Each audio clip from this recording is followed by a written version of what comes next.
O Sindipro do UEL quer dar voz aos docentes para explicar aos cidadãos a importância das pesquisas e das atividades extensionistas desenvolvidas pela universidade na formulação de conhecimentos e respostas aos problemas da sociedade. Embora essa seja uma necessidade recorrente, com a crise sanitária provada pela pandemia da Covid-19, sabemos que só a ciência pode apresentar soluções para os problemas sociais e políticos contemporâneos. A necessidade também se reforça diante do sistemático desmonte do financiamento das pesquisas, da extensão e das universidades públicas como um todo, que redundou no rebaixamento da capacidade do país para enfrentar, por exemplo, o urgente e gravíssimo problema da pandemia. Nessa edição da campanha em defesa da ciência e da universidade pública, estamos conversando com a professora Andréa Pires Rocha, do Departamento de Serviço Social do CESA da UEL. Tudo bem, professora? Tudo bem, bom dia, boa tarde, boa noite. Tudo Isso. bem. Você poderia primeiro se apresentar, falar um pouquinho sobre a sua formação e a sua atual titulação? Bom, em primeiro lugar, eu quero agradecer esse convite, né? Acho que é bem importante a universidade desenvolver esse tipo de ações, o sindicato também, né? Da nossa categoria, que mostre para as pessoas, né, o que a gente tem feito, não só agora, no momento da pandemia, mas o que a gente tem feito ao longo da nossa trajetória aí como na docência e na educação, no ensino universitário. Eu sou Andréa Pires Rocha, professora do Departamento de Serviço Social, aqui da UEL, e minha graduação foi em Serviço Social na Unesp, do campus de Franca. Eu fiz mestrado em Educação aqui na UEM, e doutorado em Serviço Social lá na Unesp, em Franca também, e recentemente concluí um estágio de pós-doc na Escola de Serviço Social, no programa da Escola de Serviço Social da UFRJ, no Rio de Janeiro. E aqui na UEL, além de atuar na graduação, também atuo no programa de pós-graduação em Serviço Social e Política Social.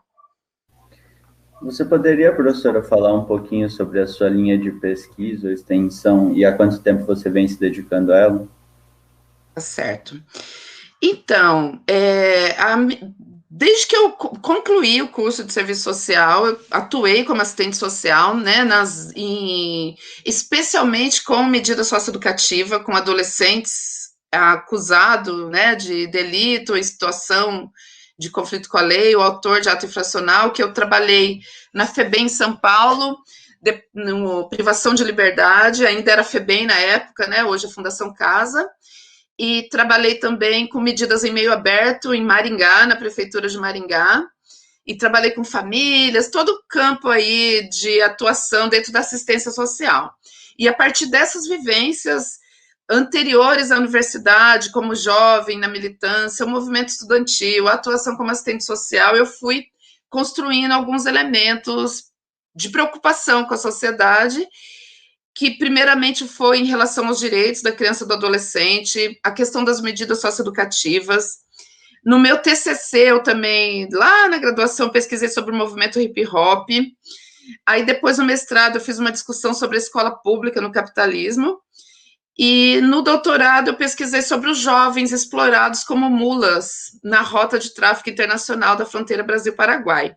Então, no geral, são essas pesquisas, mas os temas, assim, as linhas, né, que a gente pode colocar, está dentro hoje de um debate sobre juventude, racismo, direitos humanos, encarceramento em massa, guerras, drogas e proibicionismo, e os impactos disso tudo, né, na vida do jovem, principalmente do jovem preto e pobre, e olhando para a história do Brasil, partindo do pressuposto que o racismo é estrutural e estrutura as relações sociais brasileiras. No modo geral, é isso. Entendi, professora. É um debate que, digamos, está bastante em alta agora também, né? Comparando com as coisas que estão acontecendo agora, com pandemia, a Maria Nilza também comentou que a mortalidade entre negros é maior do que entre os brancos. Enfim, queria perguntar para você falar um pouquinho qual a relevância, a importância desse tipo de pesquisa e atividade para o público leigo entender. Então, Guilherme, a questão dentro das ciências, né, da ciência no modo geral, e em específico as ciências humanas, no caso do serviço social, que dentro da UEL a gente está no Centro de Estudos Sociais Aplicados, o que a gente pode fazer se não é olhar para as contradições dessa sociedade e pensar maneiras de denunciar e também construir proposições, né? Então, dentro dessa reflexão geral, assim, a partir desse ponto de vista, eu acredito muito na importância, assim, de ações também que se inserem no contexto da educação.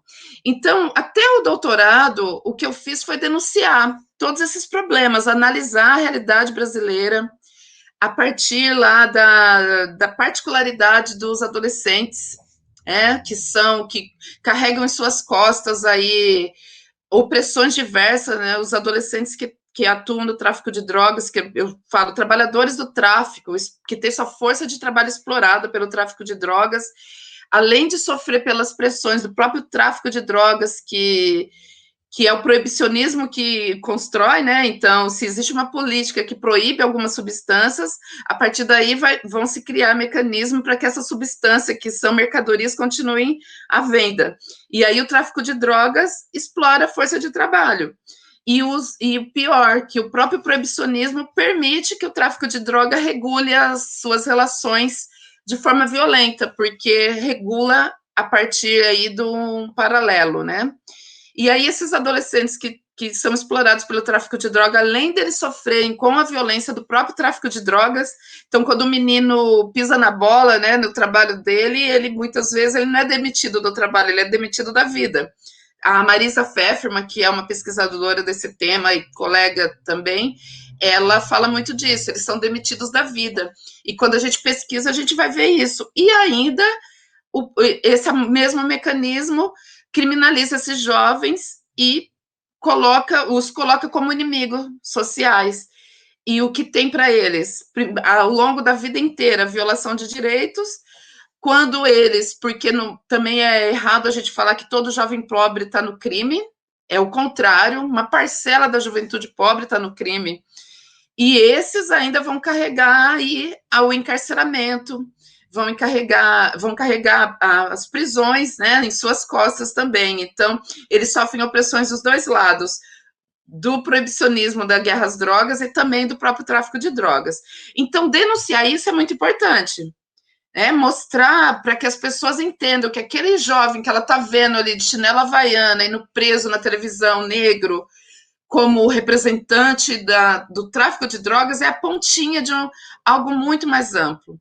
Então, isso é importante.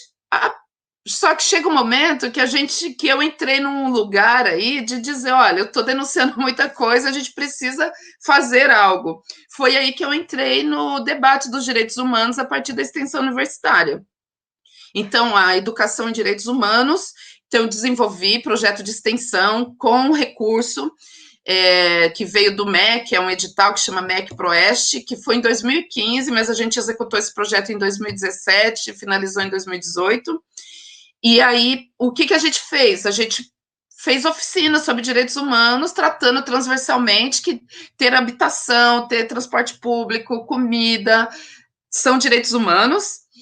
E a gente realizou oficinas na cidade toda, eu e minhas colegas de trabalho do projeto, teve a professora Eliana Santos, Olegna Guedes, outras colegas do departamento, né, que atuaram em conjunto aí nesse projeto, as estudantes, os estudantes, bolsistas.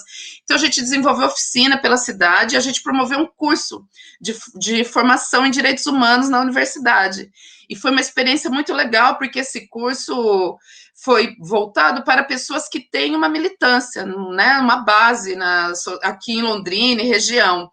E aí elas poderiam não ser alfabetizadas, mas se ela prova que ela atua numa igreja, atua numa associação de moradores, é um assistente social de uma instituição, enfim, o público foi bem diversificado, teve pessoas de ocupação, de moradia, e essas pessoas foram para a UEL, fizeram um curso, e aí eu contei com vários colegas da universidade que atuaram nesse curso, deram aulas sobre gênero, sobre racismo, sobre educação popular, comunicação, enfim, né? E aí, depois, a tarefa do curso só concluía quem fizesse alguma coisa, né, na sua base. E aí, então, as pessoas promoveram oficinas em suas bases, seus locais de atuação. As bolsistas acompanharam essas atividades. E foi uma experiência muito potente, assim. Só que extensão universitária não dá para fazer sem recurso. Aliás, nada na universidade dá para fazer sem recurso, né?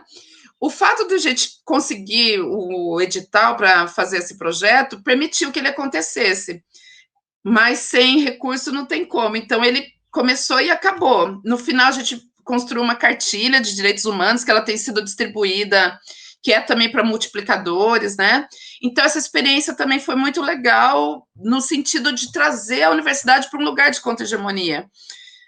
A gente denuncia muita coisa a partir de um lugar muito cômodo, né? A gente está na universidade, ela existe para isso, e aí como é que a gente multiplica isso, né? Dissemina, coloca o compromisso da responsabilidade da universidade.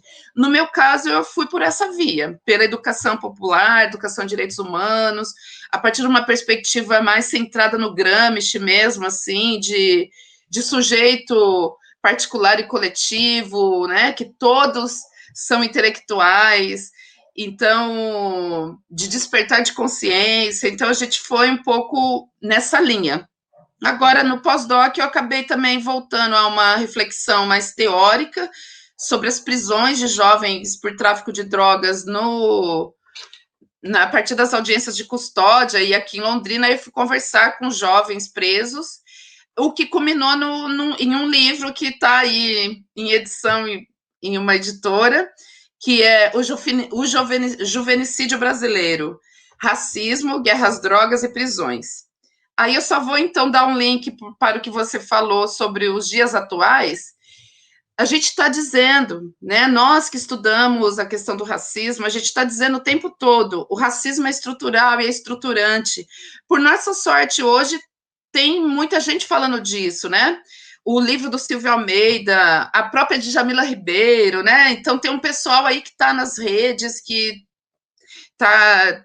tem tido uma evidência para esse debate, só que a gente tem insistido bastante, tem falado disso, que não dá para a gente pensar as relações sociais brasileiras sem considerar que o racismo estrutura essas relações.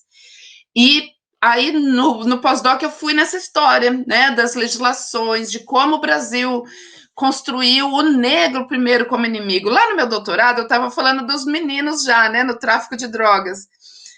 Agora eu amadureci bastante meus estudos, olhando para a criminalização dos negros. E por isso que a maior parte dos jovens presos é negra, a maior parte as pessoas negras são as mais vulneráveis, são as que mais sofrem com os desmontes dessa sociedade neoliberal. É negro que mais morre. Então, no momento de pandemia, falavam muito no início que o coronavírus era democrático, que ele atinge pretos, negros, brancos, pobres, ricos, de maneira igual, mas não é, né? Não é democrático. Porque a hora que chega nos pobres, ele vai matar mais, porque as pessoas vão ficar em fila, né? Então, a primeira pessoa que morreu por Covid no Rio de Janeiro foi uma empregada doméstica que foi contaminada pela patroa. Então, e aí a gente pensa em tudo isso, sabe? Olhando os direitos humanos no sentido mais geral, e em específico a questão dos jovens, do genocídio. Então, até um tempo atrás eu olhava e falava, eu acho que é exagero falar que é genocídio da juventude preta e pobre. Aí a gente começa a estudar e vai vendo que não é exagero, porque o Brasil estruturou um projeto genocida. Então, os negros só foram aceitos enquanto eram escravos. Depois, não, né? Depois foram vistos como dispensáveis nas relações. Então, a política de embranquecimento, ela foi genocida. E aí a gente, né, como eu não tem como a gente não falar desses ícones, né, que hoje, de 2018 para cá, começando pela Marielle, a Ágata, o João Pedro agora. Então, são pessoas. Por que são essas que mais morrem, né? Pela violência do Estado, pela opressão. Porque tem uma história aí de racismo estrutural. E aí, anteontem, né, esses dias aí, foi para mim a principal prova de tudo isso é a morte desse menino, Miguel. Porque esse menino, ele tá... Então, assim, são várias coisas, né? Eu sei que não é para a gente ficar discutindo aqui, isso aqui não é uma live, é uma discussão sobre o meu trabalho como professora. Mas é que essa história do Miguel, ela traz muitos elementos. Ela traz uma família branca com uma empregada negra, 2 gerações da mesma família de empregadas domésticas negras, a mãe e a filha é mãe do Miguel. Esse menino fora da escola por conta da pandemia. Aí a mãe vai trabalhar, leva o menino com ela. A mãe desce para passear com o cachorro e o menino fica sob os cuidados da patroa. E o menino faz alguma coisa lá, quero minha mãe, quero minha mãe. A mulher apertou para o elevador subir no último andar. Então, por que para mim é importante falar dessa situação? Porque muitos vão dizer que não foi racismo. Não é porque o menino é negro que ela colocou, mas é a prova do racismo estrutural. Porque esse menino é negro, a mãe dele é negra, a avó dele é negra. E como que o Brasil determinou esse lugar para os negros. Então, esse menino, ele morreu, até escrevi hoje sobre isso, ele não foi ofendido na escola porque ele é preto. Ele morreu porque ele é negro e herdou essa... Eu coloquei, né, no que eu escrevi, nos 5 anos de idade dele, ele herdou os 500 anos de racismo estrutural no Brasil. E é isso, né? Os jovens trabalhadores das periferias aí, os jovens negros. Então, a gente tem denunciado tudo isso, estudando tudo isso e acreditando na importância da população se perceber, né? Perceber esses lugares, se mobilizar, conhecer os seus direitos. Acho que essa questão dos atos aí, que é a maior polêmica, né, por trás disso, mas enfim, o fato das torcidas organizadas se unir, Palmeiras, Corinthians e São Paulo, que tem uma rivalidade histórica, né, se unir pela democracia contra o fascismo, é um elemento, porque esses jovens aí que estavam no ato, eles já estavam trabalhando nos metrôs lotados. Então, para a grande parcela da sociedade, o privilégio do isolamento não chega, não alcança. Então, as pessoas estão trabalhando e são as pessoas que mais vão morrer. Então, a questão do ato em pandemia, é bom, não é bom, apoia, não apoia, não é disso que eu estou falando, mas eu estou falando do significado desses jovens saírem, porque a força está ali, né? A força está nesses lugares. Nós, academia, temos que colaborar, né? Eu falei levar, tá vendo como a gente... Nós temos que construir, levar a universidade para essas pessoas que nunca tiveram acesso, considerando que elas também vão nos ensinar, considerando isso. E aí é o que eu tenho tentado fazer aqui em Londrina, né? Com algumas atividades até tímidas, assim, mas que eu acredito que é o caminho que a gente possa desenvolver ações da universidade, é o mínimo que a gente pode fazer. Acho que, no geral, é isso. Não, entendi. Como você falou, né? Não é uma live e tal, mas é um espaço que acho que talvez se a gente voltasse mais, né, enquanto sociedade nesses assuntos, a gente poderia, de alguma forma, combater tudo que vem acontecendo há 500 anos. Mas você falou um pouquinho sobre financiamento para desenvolver material, para desenvolver atividades, falou de bolsistas e tal. Eu queria perguntar se tem mais algum tipo de apoio que você recebeu para realizar essas atividades e, já aproveitando, qual a sua visão do papel do Estado e da universidade na realização dessas atividades? Você falou um pouquinho já, mas se puder voltar e... Tá bom. Um pouquinho. Tá bom, olha, a extensão universitária teve um recurso bom que veio do MEC, de um edital do MEC, que possibilitou que tivéssemos 8 bolsistas no projeto, que comprássemos materiais. Na verdade, muito do recurso a gente usou quase no final do projeto, né? Mas o fato de ter as bolsistas já foi essencial. Então, esse edital é bem importante a gente ressaltar, porque só foi possível desenvolver o projeto e fazer essa cartilha, 700 exemplares da cartilha, que a distribuição é gratuita, porque houve esse recurso, que era um edital nacional, nem sei se ainda existe.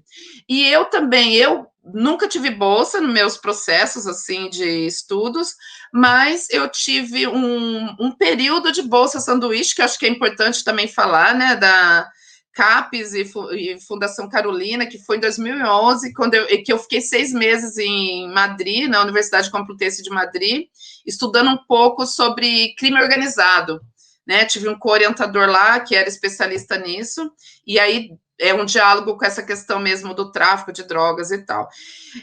E no mais, a universidade, né? Às vezes solta um edital aqui, outro ali, a gente vai tentando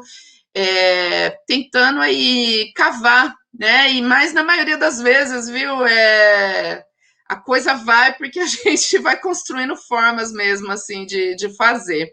Mas não existe universidade sem investimento. E o desmonte ele é cada dia maior. E em relação ao papel da universidade, acho que eu falei um pouco mesmo aí, já no conjunto da minha fala, né?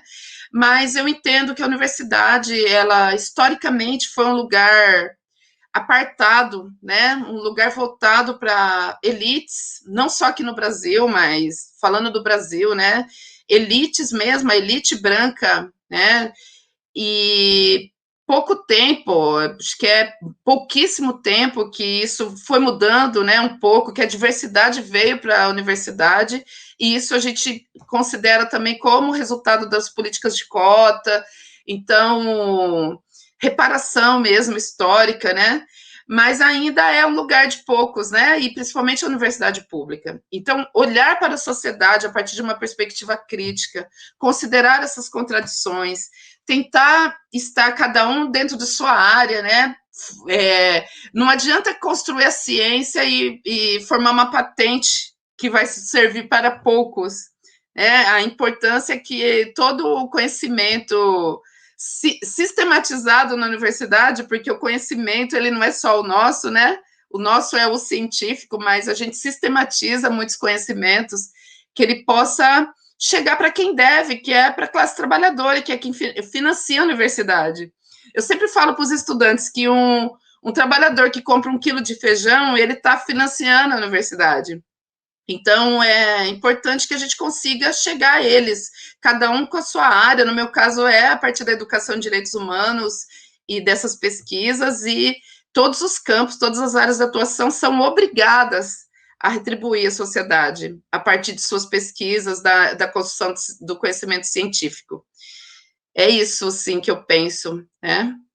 Entendi, professora. Bom, queria agradecer a sua disponibilidade, o tempo de falar aqui com a gente. Acho muito importante, ainda mais, não sempre, né, mas nesse momento a gente conversou um pouquinho antes, você falou aqui agora, tudo isso vindo à tona de forma bastante forte, né? Queria perguntar já se você tem mais alguma coisa que gostaria de falar e que a gente não abordou aqui na entrevista. Acho que o que eu tenho para falar, assim, para a gente fechar mesmo, é que o capitalismo ele sempre foi penal, o Estado burguês ele sempre foi penal. No neoliberalismo isso tudo fica de uma forma mais clara, né, e vinculada com a economia. Então o Estado social se desmonta e o Estado penal se fortalece. E se a gente olha para uma sociedade e vê que ela tem mais cadeia investe mais dinheiro em cadeia do que em educação, tem alguma coisa errada nela. Né? Então, a gente precisa não se cansar de denunciar isso. Né? Que essa sociedade, essa sociabilidade, uma coisa que eu falo assim, o capitalismo está nu agora com a pandemia. A crise do capital, junto com essa crise de saúde pública e a crise que a gente vive aqui política no Brasil, revela que essa sociabilidade não tem como se sustentar. Ou a gente muda, ou a gente acaba nela, né? Ou a gente acaba junto com ela, porque essa sociabilidade não se sustenta mais, o capitalismo está nu. Acho que era isso que eu pensei, que eu não falei no decorrer da fala.